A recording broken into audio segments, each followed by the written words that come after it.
मित्रांनो, असे राक्षस, असे असुर फक्त पूर्वीच होतेत का? रामायण काळात होतेत का? महाभारताच्या काळात होतेत का? नाही मित्रांनो, आताही आहेत. कारण ह्या मनुष्य प्राण्याच्या वृत्ती आहेत. वृत्ती कुठली मित्रांनो? ज्याला मायावी राक्षस म्हणतो आपण. मायावी राक्षस हाच तो मायावी राक्षस आहे. वेगवेगळं रूप धारण करतो, वेगवेगळ्या स्वरूपात येतो, आपलं वेगवेगळ्या प्रकारे तो आपापलं चेहरा दाखवतोय. हा मायावी राक्षस. त्याच्यासाठी कुठलं तंत्रमंत्राची आवश्यकता नाहीये. आज एक बोलणं, उद्या एक बोलणं, आज एक दाखवणं, उद्या एक दाखवणं, हीच ती मायावी राक्षस. हेच तर तुमच्या मनात संभ्रम निर्माण करणं, दिशाभूल करणं, हाच तो मायावी राक्षस. याला ओळखा तुम्ही, त्या मायावी राक्षसाला, या असुराला, या दानवाला, या राक्षसाला, या दैत्याला ओळखा. जागे व्हा, रात्र वैर्याची आहे. हेच ते वास्तव आहे. वास्तवावर बोलू का माझ्या शृंखलेला सबस्क्राईब करा, बेल आयकॉन दाबा, माझे विचार पडसे लाईक करा, आपले विचार कमेंट बॉक्समध्ये मांडा.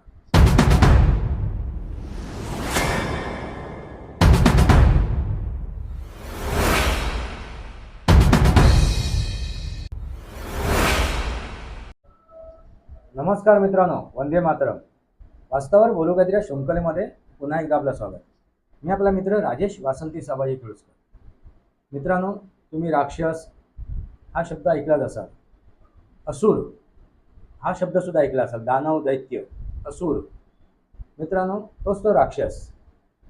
तो जो भक्षण करतो, जो राखरांगोळी करतो, तो राक्षस असुर. मित्रांनो, जसं आपण त्या चित्रपटांमध्ये, नाटकांमध्ये किंवा कहाण्यांमध्ये जो असुर, राक्षस, दानव, दैत्य दाखवला जातो, तसा तो असतो का? नाही मित्रांनो. हे गुणधर्म आहेत, हे स्वभाव गुणधर्म आहेत. ही त्याची विचारधारा आहे, विचारशैली आहे. कोणाची? तर मनुष्य प्राण्याची. जर तो मनुष्य प्राणी असुर असेल, आपण त्याचा उल्लेख असुर म्हणून करू.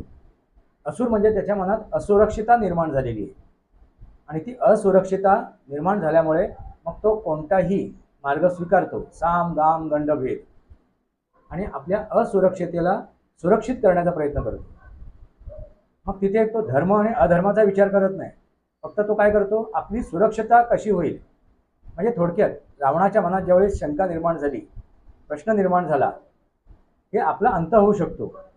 आपला अंत करणारी व्यक्ती या भूतलावर आहे, म्हणजे आपण अमर नाहीये.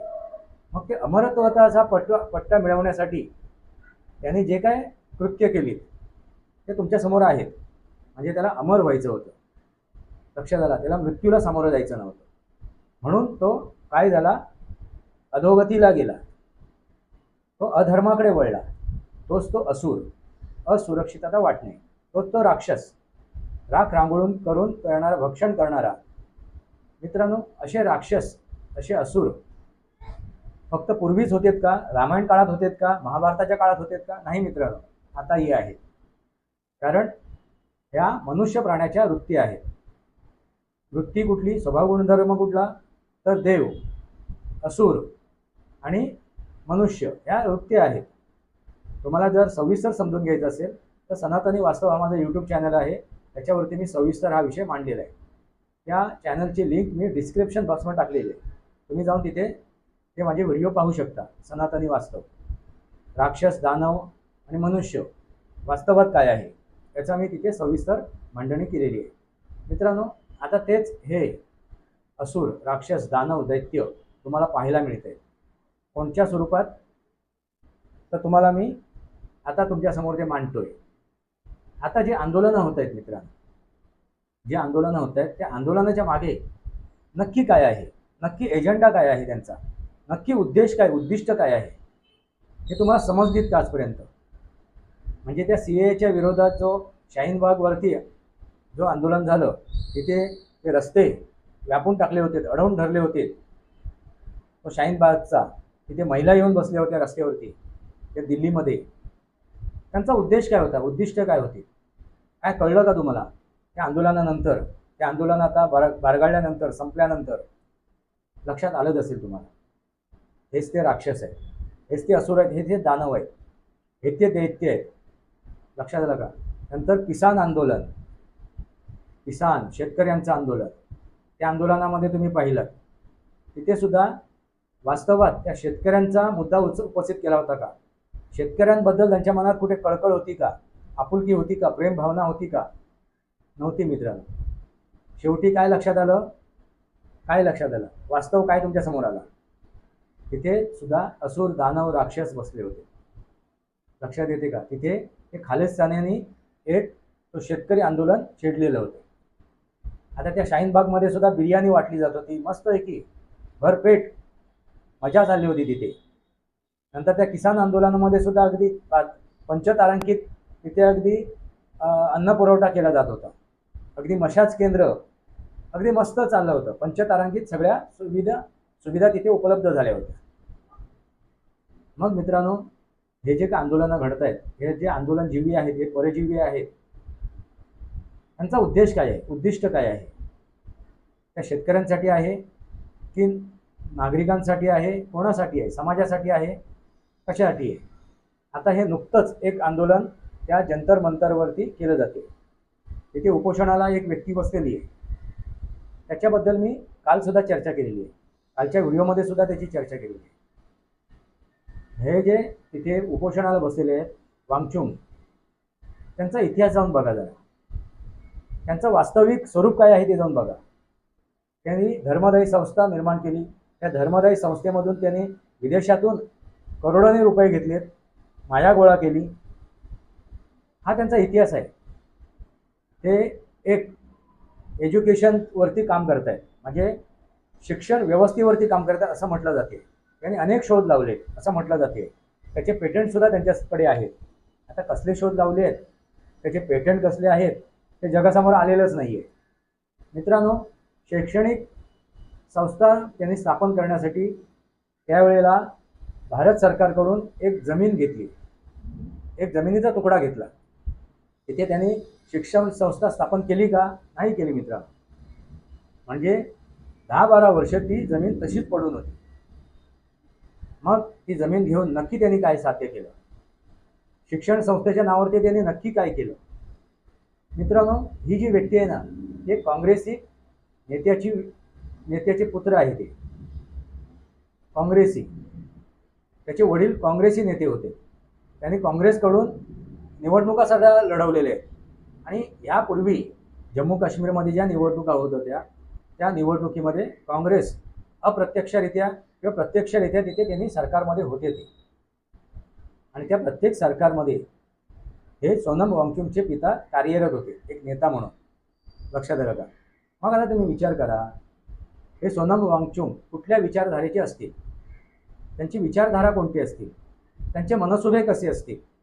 कारण मुळात काँग्रेस हा पक्ष स्थापन करणारा इंग्रजच आहे.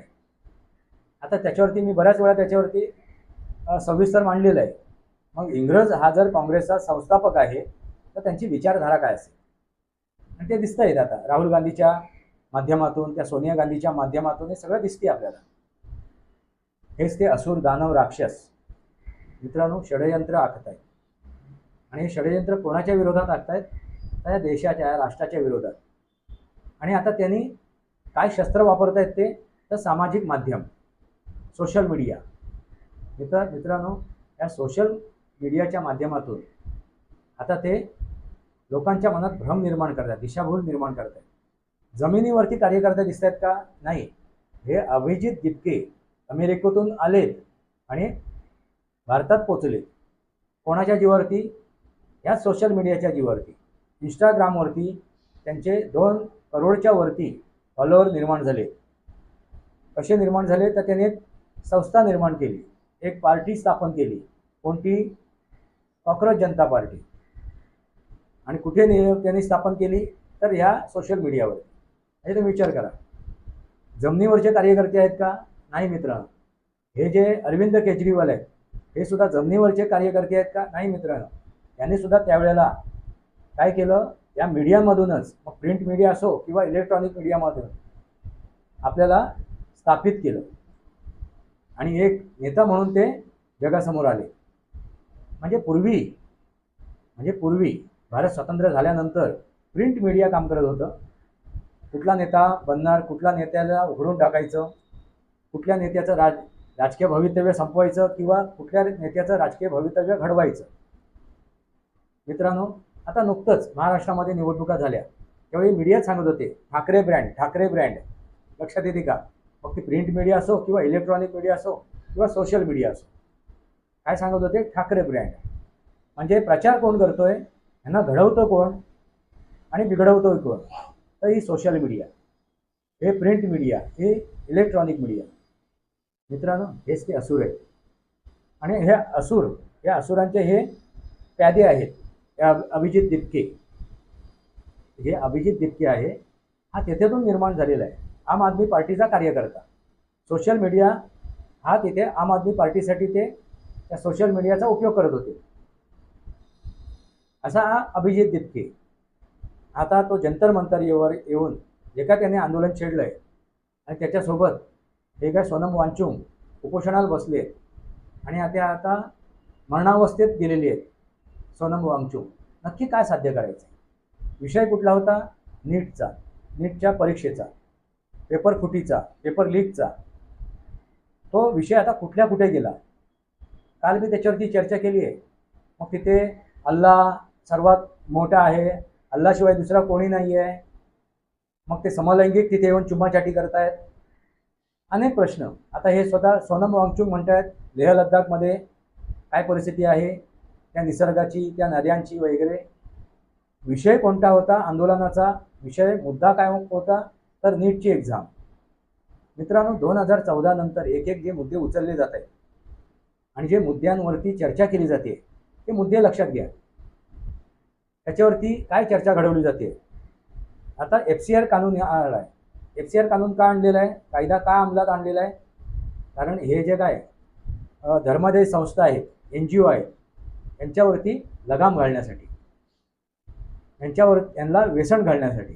कारण ते काय करत होते? विदेशातून फंड घेत होते आणि विदेशातून आलेल्या फंडपासून या भारतामध्ये दहशतगर्दी पसरवत होते, आतंकवाद करत होते.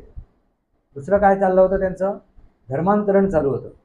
म्हणजे देशाच्या विरोधात, समाजाच्या विरोधात त्यांचे हे सगळी षडयंत्र चालू होती.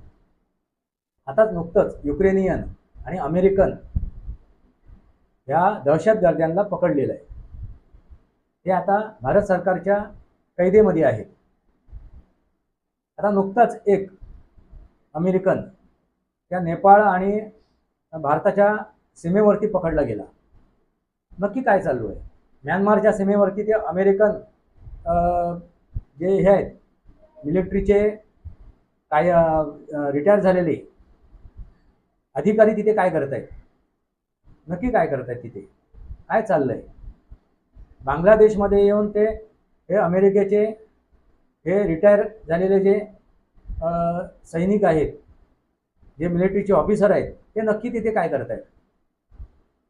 म्हणजे हेच काय चाललं आहे भारतामध्ये? आता कुठल्या नाही कुठल्या राज्यातून या अमेरिकन एजंटची धरपकड केली जाते. ह्याच्या मागे नक्की काय चाललं आहे? काय समजेल का? काय उमजते आहे का? काय उत्तर आहे का तुमच्याकडे? हेच ते असुर, दानव, राक्षस, दैत्य. लक्षात आलं का? ह्यालाच आपण म्हणतो डीप स्टेट, पाताळ यंत्री. हे डीप स्टेट काम करते. मग ते विदेशातून काम करते आणि हे देशात सुद्धा काम करतात. हे डीप स्टेटचे एक चट्टेबट्टे आहेत, हे मोहरी आहेत. हे अभिजित दिपके असो किंवा सोनम वांगचुक असो. असं काय केलंय सोनम वांगचुकने? कसले शोध लावलेत आणि त्या शोधातून त्यांनी असं शैक्षणिक एज्युकेशन डिपार्टमेंटमध्ये, त्या शैक्षणिक संस्थेमध्ये त्यांनी असं काय काम केलंय? असं काय काम केलं आहे का? तुम्हाला तरी दिसतंय का? तुम्हाला कळतंय का? असं कोणतं काम केलंय त्याने? काही दिसत नाहीये. हे सुद्धा ह्याच सोशल मीडियामधून, ह्याच प्रिंट मीडियामधून, ह्याच इलेक्ट्रॉनिक मीडियामधून निर्माण झालेली एक डीप स्टेट आहे, एक पाताळ यंत्री आहे. हे असुर आहेत, दानव आहे, दैत्य आहे. मित्रांनो, अरुंधती रॉय तिथे येऊन काय सांगते, काय बोलते, काय वक्तव्य केलं? तर काश्मीर हा भारताचा अभिन्न भाग नाही आहे असं ती म्हणते. अरे तुला विचारलं कोणी? म्हणजे पाकिस्तानाला जे हवं आहे, पाकिस्तानाचा जे एजंट आहे हे ते तिथे चालवते. मित्रांनो, हे जे आता येऊन तिथे त्या कॉकरोच पार्टीला समर्थन करतायत, प्रकाश राज, स्वरा भास्कर, नसरुद्दीन शाह, नक्की काय करतायत? चित्रपटसृष्टीमधील हे दिग्गज नक्की तिथे काय करत आहे. आता संजय सिंग आणि आतिशा मार्लिनी येऊन गेले आणि आता अरविंद केजरीवाल तिथे उपस्थित राहणार आहे, आपलं अस्तित्व दाखवणार आहे. मित्रांनो, म्हणजे काय चाललंय नक्की नक्की यांचा अजेंडा काय आहे. सोशल मीडियावरून तुम्हाला सगळं पसरवता येते, अगदी क्षणाभरात तुमच्यापर्यंत खोटं नेरेटिव्ह सेट करता येते. 2024मध्ये ज्या निवडणुका झाल्या लोकसभेच्या, त्यावेळीसुद्धा संविधान बचाव, लोकतंत्र बचाव, बरंच काय काय घडलं. आणि त्याच्यानंतर त्या निवडणुकीमध्ये जो काय निकाल आला तो तुमच्यासमोर आहे. म्हणजे तुमच्या मनात संभ्रम निर्माण केला, दिशाभूल केली गेली. जागे व्हा, रात्र वैर्याची आहे, हेच ते वास्तव आहे. मित्रांनो, सोशल मीडियामधून, सामाजिक माध्यमातून ज्या काही गोष्टी पसरवल्या जातात त्याच्यावरती जरासा अभ्यास करा, ते पडताळून पहा आणि मगच निर्णय घ्या. ही कळकळीची विनंती आहे तुम्हाला. हेच ते वास्तव आहे. म्हणजे राक्षस, असुर, दानव हे आपापली रूपं दाखवत आहेत. मित्रांनो, ज्याला मायावी राक्षस म्हणतो आपण, मायावी राक्षस, आज तो मायावी राक्षस आहे. वेगवेगळं रूप धारण करतो, वेगवेगळ्या स्वरूपात येतो, आपलं वेगवेगळ्या प्रकारे तो आपापलं चेहरा दाखवतोय. हा मायावी राक्षस. त्याच्यासाठी कुठलं तंत्रमंत्राची आवश्यकता नाही आहे. आज एक बोलणं, उद्या एक बोलणं, आज एक दाखवणं, उद्या एक दाखवणं, हीच ती मायावी राक्षस. हेच तर तुमच्या मनात संभ्रम निर्माण करणं, दिशाभूल करणं, हाच तो मायावी राक्षस. याला ओळखा तुम्ही, या मायावी राक्षसाला, या असुराला, या दानवाला, या राक्षसाला, या दैत्याला ओळखा. जागे व्हा, रात्र वैर्याची आहे, हेच ते वास्तव आहे. वास्तवावर बोलू का माझ्या शृंखलेला सबस्क्राईब करा, बेल आयकॉन दाबा, माझे विचार पडसे लाईक करा, आपले विचार कमेंट बॉक्समध्ये मांडा. तुर्तास इतकंच. भारत माता की जय, वंदे मातरम. जय भारत, जय महाराष्ट्र, जय सनातन.